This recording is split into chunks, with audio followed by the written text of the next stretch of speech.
you do a really good job of screening for incoming students based on cognitive indicators of success. So you screen by ACT scores, SAT scores, other standardized test scores, prior grade point averages. Basically, if a person is smart enough, they can get in your school. And that's great, and we should do that.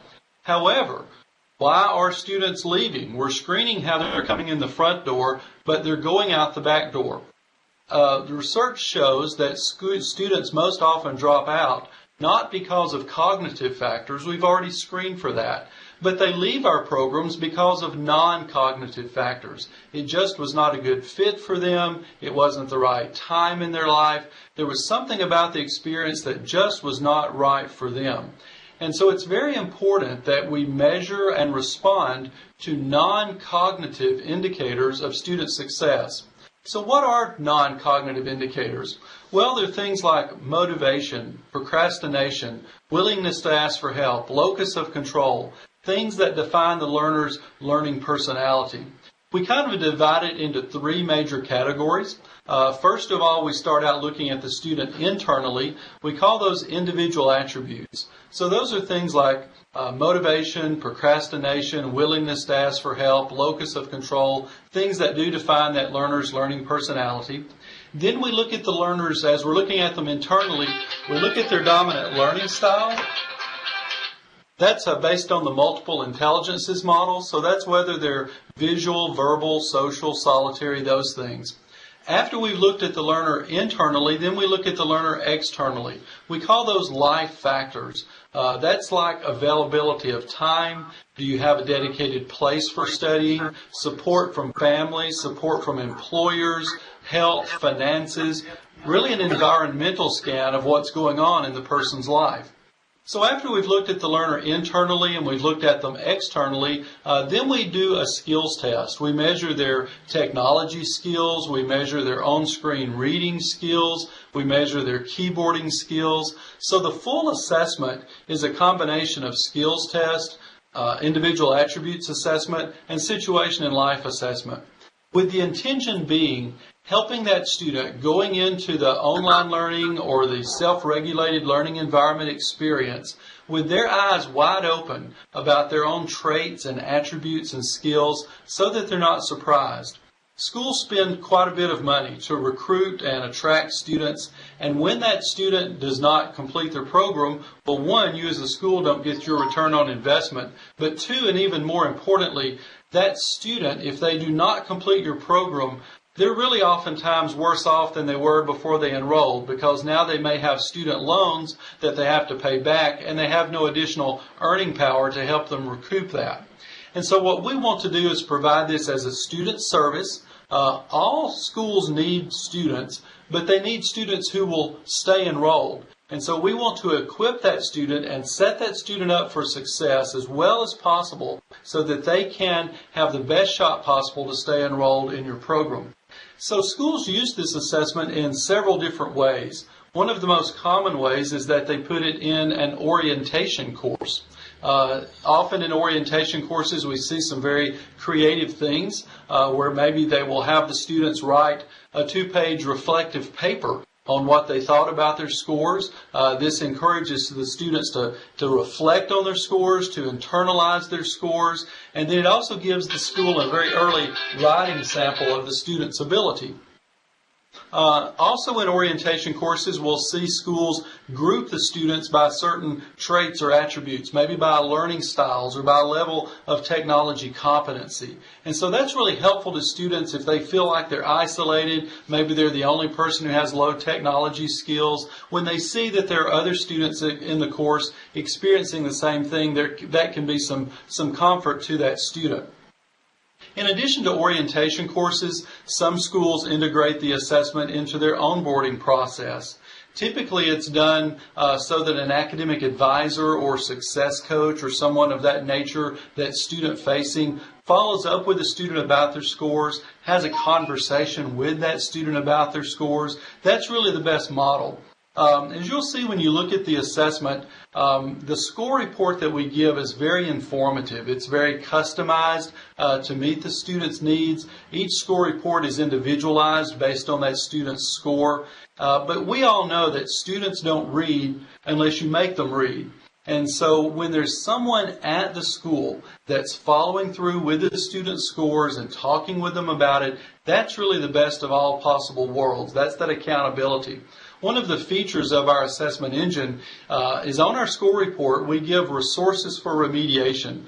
By default, we provide free web-based resources, but schools can supplement or replace those with their own links. And then our academic advisors or your success coaches, whomever, can actually see if a student followed one of those links to go out and look at those resources for support. So there's an accountability loop there that your academic advisors can use to follow through with a student. One of the best uses of the data that we collect from SmarterMeasure is to enrich that conversation that your academic advisor or your success coach has with a student. So imagine you're an academic advisor and you're meeting with a student. Maybe it's 3 weeks into the term. You see from your LMS metrics that that student's not very well engaged. Maybe they've not done well on their first test. So what do you as an advisor say to that student?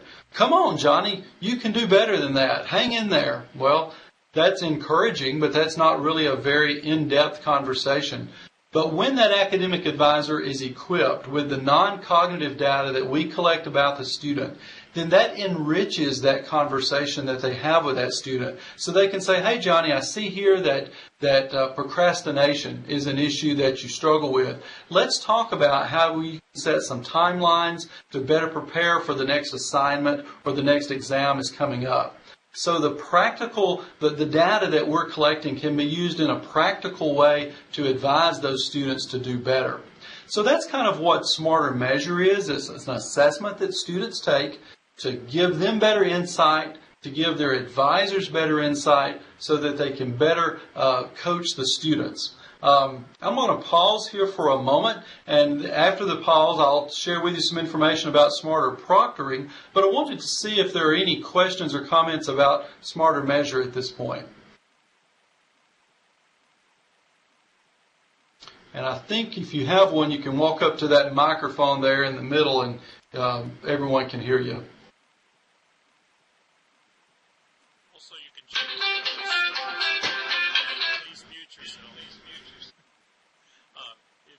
Settings, right-click and go down to Voice and click Shout, and then you'll be able to be heard by the whole room if you don't want to walk to the microphone.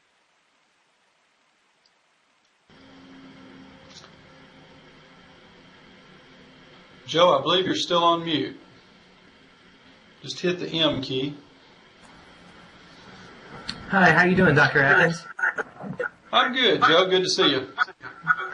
I was wondering, your SmarterMeasure research, I know you've compiled a lot of data from that, and you've taken and done reporting based upon that to really find out some interesting facets about students' readiness to learn at a distance. What are some of the big takeaways that you've had from all this big data, if you will, that you've had to analyze? What are some of your takeaways that you've had on students' readiness to learn from the data itself? Very good. Thanks for asking that question, Joe. And you guys can go to SmarterMeasure.com, and there's a research tab up at the top if you'd like to read in depth about this. On that page, you'll find several white papers and research reports that we've done with schools. Typically, when we do a research project, it takes one of these forms. Very often, schools are curious about the correlations between this non-cognitive data and then key performance indicators of their students. Those KPIs usually fall into one of four categories, which are generally academic success, engagement, satisfaction, or retention. Typically what we find is that of those four KPIs, the one that is the highest correlate with this non-cognitive data is engagement. And so, Joe, if you think about it, the things that we're measuring, motivation, procrastination, availability of time, technical competency, keyboarding skills, all of those things will directly impact how engaged that student is. And now with most schools using very modern advanced learning management systems, they have access to really rich engagement data. Everything from frequency of login, duration of login, length of discussion board posting. So there's often rich data there to quantify engagement that you can correlate back to the non-cognitive variables that we measure. Retention would probably be the second highest, because students for whom online learning or self-regulated learning is a good fit are the students who are most likely to remain in the program. So often we see very good correlations with retention. Satisfaction is kind of difficult data to create a correlation with, because generally schools collect their satisfaction data or their end-of-course survey data anonymously, so we cannot map what student A said on their satisfaction report to how student A did, on our assessment. So we have to kind of look at means and things like that. But we do see that there are trends there that really it's just common sense. Students for whom this is a better fit are the students who are more satisfied.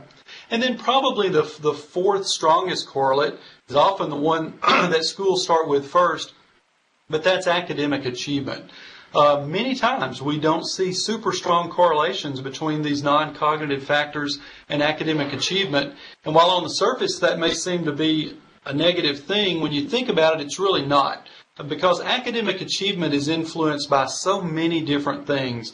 First of all, at a lot of our schools, there's a high degree of grade inflation. So we don't have good distribution of scores across that spectrum of A, B, C, D, and F. But when we do see schools that don't have as much grade inflation, then we get better correlations. But then academic success is impacted by such a myriad of variables, everything from the student's own, competencies to the performance of the teacher to the nature of the subject matter. And so often while schools want to start with that correlation of academic success, once they see that the better correlations are with engagement and retention and satisfaction, that kind of directs the degree or the movement that the research takes toward that. So that may or may not answer your question, but I appreciate you asking. Any other questions or thoughts about SmarterMeasure before I move over to SmarterProctoring?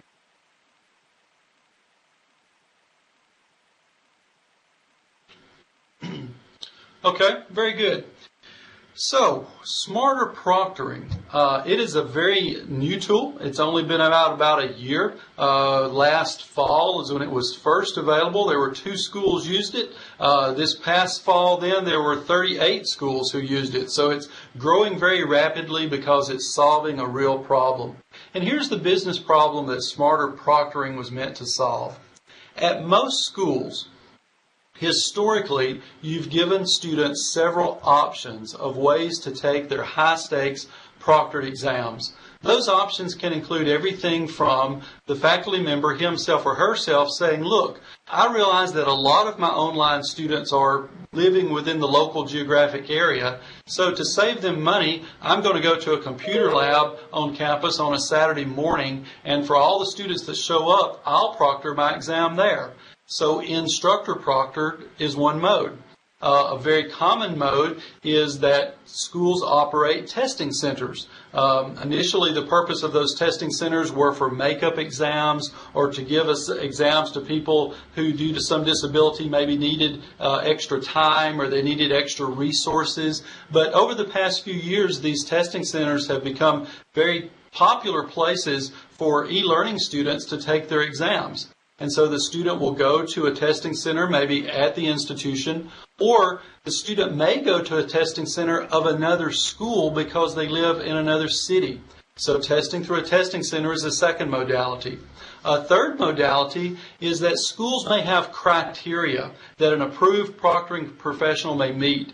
Those criteria may include everything from an HR officer at the company where the student works to an education service officer if they're in the military, or some schools accept things like pastors at churches or high school principals. But it's very often that schools will have criteria that a proctor can meet. but then they send the student out to find someone who meets that criteria. Well, there goes your objectivity. So that's the third mode, is a proctoring professional, an approved proctoring professional. A fourth mode is some type of virtual proctoring. And as you guys know, there's a full spectrum of virtual proctoring tools that are out there. There are companies that do live virtual proctoring, where they have a human sitting on one end of a webcam watching in real time your student take the test. They're monitoring what goes on the student's computer. They're seeing the screen. They're recording everything. That's called live virtual proctoring. And then there are other companies on the other end of the spectrum that do what we call automated virtual proctoring. These are companies that use some sort of computer algorithm to tell, if there's another person's face that showed up on the screen, if there's a change in the lighting, so if they opened a second computer or they opened up their phone. These computer algorithms are becoming really good, and they're really complex at seeing abnormalities that are happening in the testing process. So, you as a school probably want to offer your faculty members and their students several options about the way they take their exam. So here's the problem. Suppose you're a faculty member in an online course, you're teaching 30 students. How do you know which students will be proctoring by what modality? And then the devil is really in the details, because for each modality, there's a different workflow. So, for example, if the student's going to come to you as the faculty member when you administer it in a testing lab, do you know who's going to show up? A few years ago when I taught online for a local university, I did that. On a Saturday, I would say, I'll be available in the computer lab from 8 in the morning until noon. And if you want to take your proctored exam with me, show up. But I did not have a tool like this, so I did not know who all to expect to show up. So I would get there at 8. Most students would come by about 9:30 or 10. By about 10:30, we were pretty much done, but I had to stay there until noon because I didn't know if anyone else would show up. So, instructor is proctored, they need to know who's coming. If the student's going to be going to a testing center, whether it's at your school or another school, they have to schedule that. And testing centers schedule in a lot of different ways. Some of them have online scheduling. Some of them you have to call. Some of them you have to go by and sign up. They have different policies. Some of them are free to their own students, but they charge for testing for students of other schools. Some testing centers are free for everybody. And so, if the student's going to go to a testing center, what's the process for that? And then third, if the student's going to go to an approved human proctor, well, they've got to find somebody that meets the criteria. They've got to get that person to agree to proctor it. Then someone at the school has to call that person and verify that they really are who they say they are, that it's not just a straw man that the student has stood up. And then if they're going to use some virtual technology, they've got to make sure that their computer has enough bandwidth, that their webcam is okay, that they're not going to have technical problems like I did at the beginning of this session. And so you see there's lots of balls that you have to keep in the air in this proctoring process. And at many institutions, the burden of responsibility for juggling all those balls in the air rests with the faculty members. And I don't know about you, but myself included, most faculty members want to be subject matter experts. They want to teach what they know and what they love. They don't want to have to organize a proctoring process. And so it's really a big administrative burden on those faculty. And that's such the case that at many schools we've talked to, they have staff that coordinate this proctoring process. Recently, I was on the campus of a moderately sized, regional state university. They have a rather nice distance learning program, but they have 6 full-time state employees who do nothing but manage the proctoring process full-time. And they do it through a combination of web forms and spreadsheets, and it's still a very manual process. So that's the messy part of distance learning that we said, hey, we need a solution that can clean that up. We need a solution that continues to give the students all of their proctoring modalities, but really organizes this workflow in a way that's not so time-consuming and confusing. So what Smarter Proctoring is the very first of its kind, is a Proctoring Process Management System. It's embedded within the LMS, So without ever leaving the course, the student says, hey, I see I've got an assignment here of a proctored midterm or a proctored final exam. They click it. The next screen, they see all of the different choices that you as a school and your faculty members have approved. So they say, oh, here's my choices. I can either go to my local testing center. That's free, but they're only open these hours. Or I can use a proctoring professional, maybe my HR officer at my work, and that's free, but I've got to schedule time to take a half day off work to do that. And I'm not sure I want to do that. Or I can use one of these virtual proctoring modalities, but let's look at the cost on that. And I see this one for live virtual proctoring is $25, but here's an automated virtual proctoring, and it's only $14. So I wonder what I'm going to choose. But that student then is a well-informed consumer. If they need the convenience of an automated virtual proctoring system or a live virtual proctoring system that they can start on demand and they're willing to pay for that convenience, then that's an option for them. Or maybe they want to go ahead and schedule for that free option at your local testing center. We give the student the information they need all on one screen to make that informed decision. And then when they make their decision about how they want that test to be proctored, then our system walks the student down a yellow brick road every step of the way about what they need to do to prepare for that proctoring event. Our system is sending them reminders along the way of, hey, your exam is coming up in 3 days. Here's the time that you're scheduled. And so we're helping students avoid that procrastination, helping them to avoid mistakes like I made with this. I had this session on my calendar for 10 o'clock Central. Turns out it was 10 o'clock Eastern. My mistake. Well, for a virtual conference, yeah, that's kind of a bad thing. But what if this was my final exam and it had a deadline and I've waited until the last minute to take it? Well, our system is sending out reminders and prompting students about important details such as time zones and what resources they can have available for their test. So it's really helping that student prepare for the proctoring event. Within the course, the faculty members and the administration also have complete visibility to see how each student is taking their exam and to see where the student is in that process, where they are in that workflow, so that they can be reminding that student, oh, hey, you need to be doing this or you need to be doing that to prevent something, bad happening at the last moment. Another factor or feature of this solution is that we have a growing database. Currently, there's over 3,000 proctoring professionals and testing centers in it, and that database is growing the more schools that sign on. So imagine you're one of those schools that has an approved human proctor, an HR officer, a military service officer, a pastor, whatever your criteria are. You've probably already got a database of 200 or 300 people that meet that criteria. Well, when you start using SmarterMeasure, or SmarterProctoring rather, you'll invite those persons to fill out a profile in our database so that they're available if they choose, not only to your students, but students of other schools. And so that database is growing with every school that signs on. So currently there's over 3,000 approved proctoring professionals. We use a third party to document and to test that these people really are who they say they are, that they're not just a straw man that the student's standing up. And then our system knows the student's zip code. So imagine this. You're a student who wants to use an approved professional. No longer do you have to go out and find somebody who will agree to do that and then have the school approve it. Our system knows the student's zip code, and it's going to show the student on a map, a Google map, here are pre-approved proctors in your area, and then the student can immediately schedule with them. That's so much better than the convoluted process of having to find someone and then having to have the school to approve them. And then once the proctoring event happens, if there's some exceptionality that happens, then the exceptionality report is provided back to the faculty member from within that interface, within the LMS.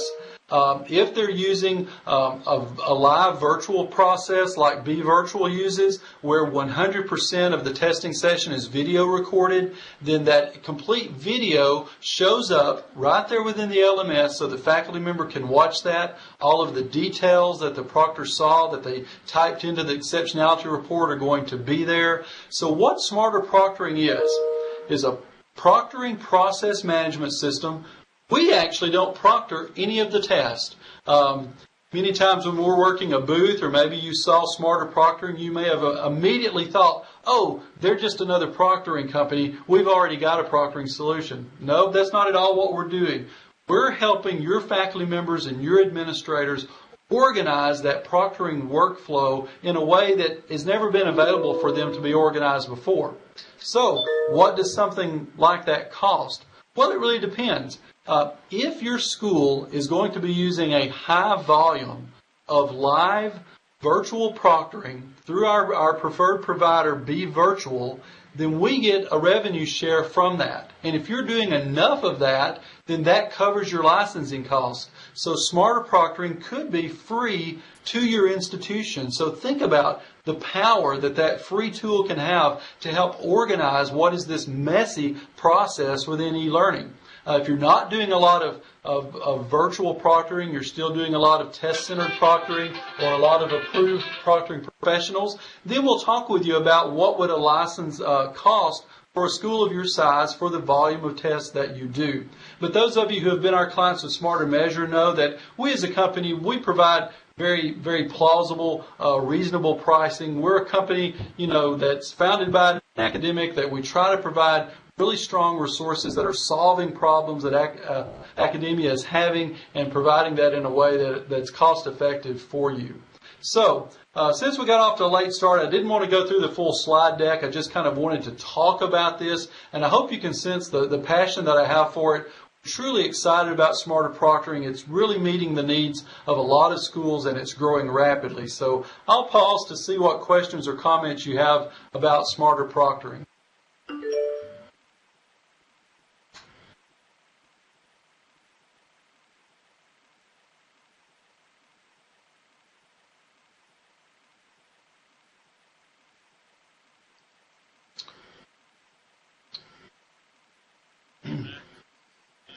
Hey, Patrick. How has that been received? I mean, is there a lot of use of that at this point, or what are you? What kind of response are you seeing to it? It just sounds like a great idea, and much needed because of the way proctoring is kind of taking over things. So.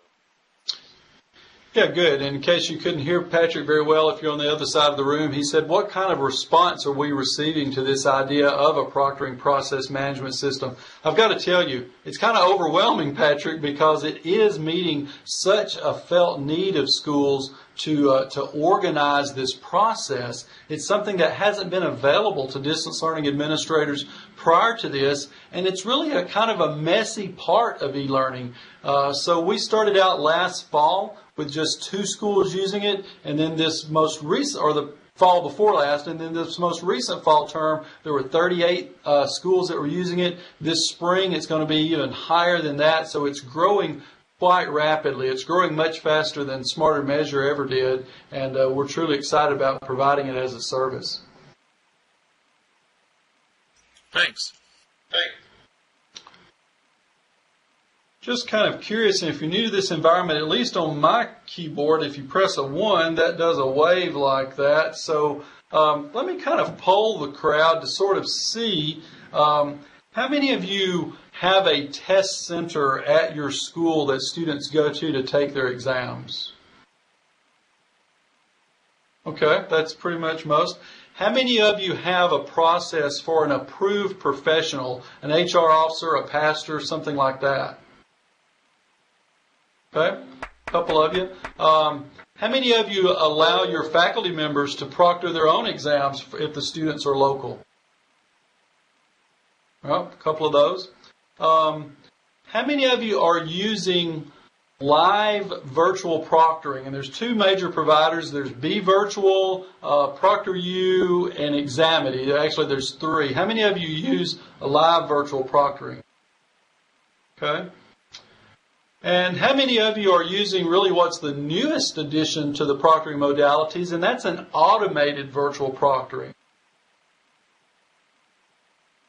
I don't see as many of that, but that I've got to tell you, that technology is really growing rapidly. It's getting kind of more accepted by schools. I think some faculty members may be slower to buy into it, but the technology is really getting better.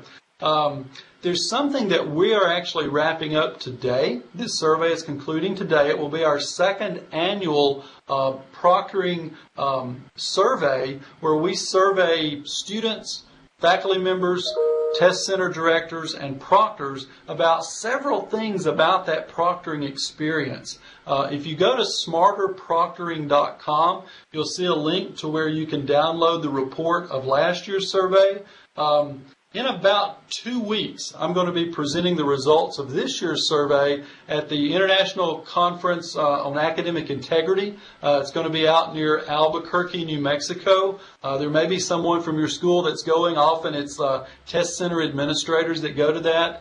If that's something of interest to you, you may want to look up that conference. It's the ICAI is what they call that. But we'll be first sharing the results of that survey there, and then after that presentation we'll be publishing this year's results. But basically what we found, we asked students, in what proctoring modality do you feel like you could cheat the most?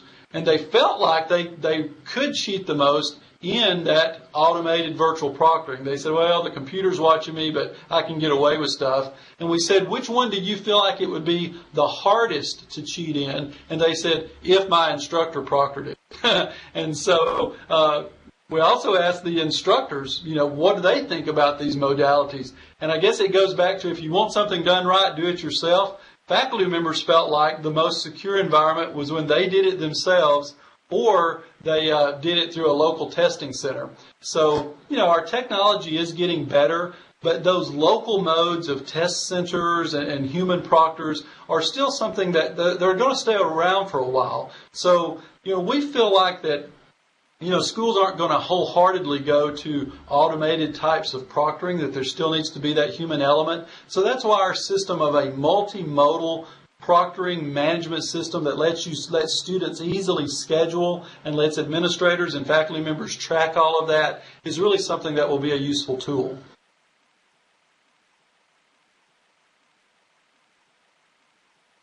Any other questions or comments?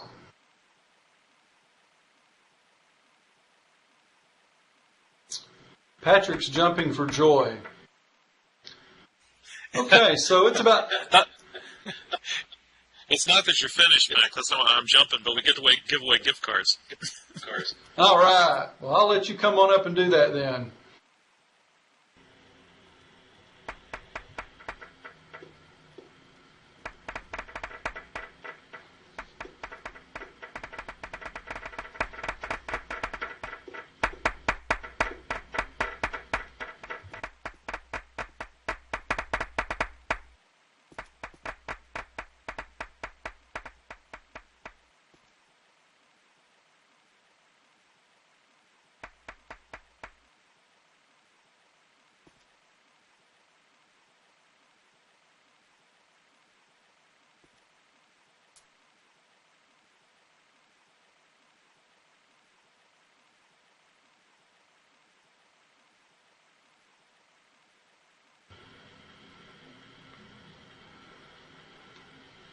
And I should have clarified, if you're not familiar with this environment, the vendors do have virtual booths up behind us, and someone in our organization or myself will be in there. If you have any questions about what we've chatted about, feel free to come up there. I can have a personal dialogue with you, and then we can set up a time to demonstrate both of these solutions so that you can see what they're like.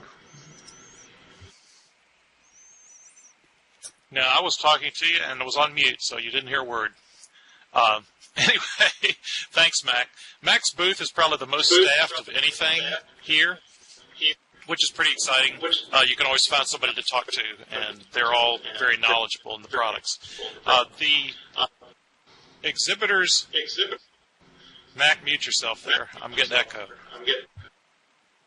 The exhibitors contribute 2 gift cards as part of their participation in the conference, and we award them during their session, so it kind of helps link them directly to it, which is kind of a nice deal. They also help us out in other ways. So really, going to see them, finding out about their products, supports the conference and enables us to offer it to you at no charge. Anyway, we have 2 people that have gotten gift cards.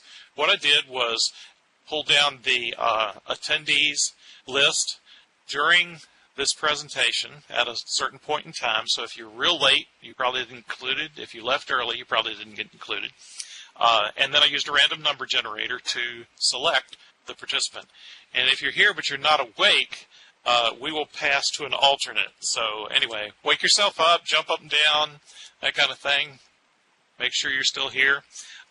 Is Cheryl Huff here? Cheryl, are you here? Jump. Yeah, I hear the clapping. I don't see Cheryl jumping. Wherever you are, if she's not here, wait a minute.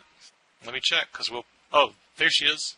There she is. Okay, you were off my screen to the side. Cheryl Huff gets one, and let me see if he's here. Jason Vance, are you here? Yep, there you are. Okay. They will be coming to you by email, so please watch for it. I'll forward them to you in a few seconds. Thanks, and